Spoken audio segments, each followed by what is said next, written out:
Hi everyone. So today I'm going to be talking about essays.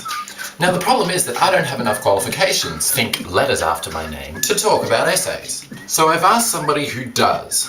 Everyone, I'd like you to meet Professor Doolittle. Hello everyone. Now Professor Doolittle will talk about how to write essays from start to finish. So thank you, Professor. Yes, thank you. Now, an essay is the most academically accredited form of assessment for tertiary education. The first step necessary to write an exposition based on... Okay, maybe this wasn't such a good idea after all. See, now you've put everyone to sleep. Come on everyone, wake up!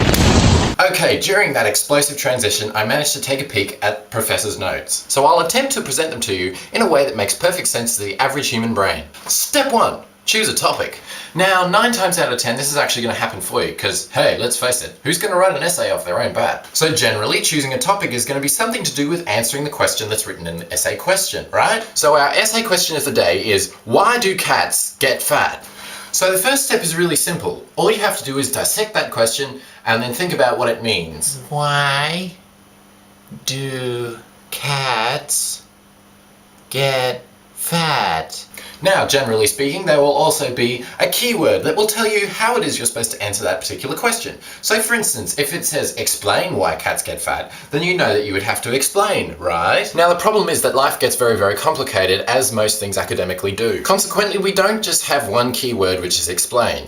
We have a great deal of them. We have account for, analyze, assess, compare, contrast, criticize, define, describe, diagram, discuss, elaborate on, enumerate, evaluate, examine, explain, illustrate, interpret, justify, list, outline, prove, relate, review, slate, summarize, and trace. So obviously this is a chaotic assortment of keywords. So all you have to do is figure out which word is in your essay question and find out which way to answer that particular keyword. So we found our question and we figured out the meaning thereof. Step 2, research. Now this is the part where a lot of people get stuck. How in the world am I supposed to find anywhere about why cats get fat? Alright, so you could start out at your library,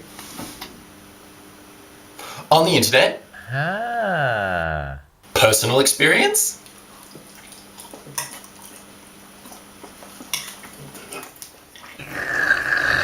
or just sheer examination. Make sure to keep a record of what you've researched and keep it all neatly filed in a little notebook, okay? Step 3, synthesis. Now what does that mean? Synthesis is one of those really fancy academic words that means tying it all together. Why am I clasping hands in front of a camera? Never mind.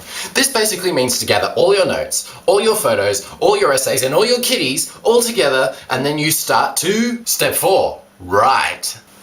Now we all know about a little thing called writer's block, and that's where you sit down in front of the page and go, where do I even start? But don't panic. If you've taken good notes and you know how to answer your question, then all you have to do is simply regurgitate those thoughts onto paper. Don't worry, you can sort out the mess later.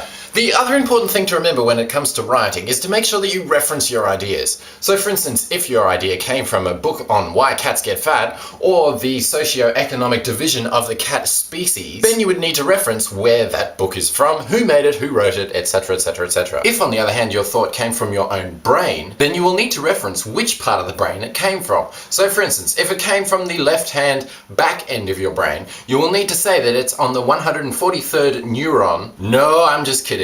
Important disclaimer, make sure you reference. If you don't... Step 5, proofread.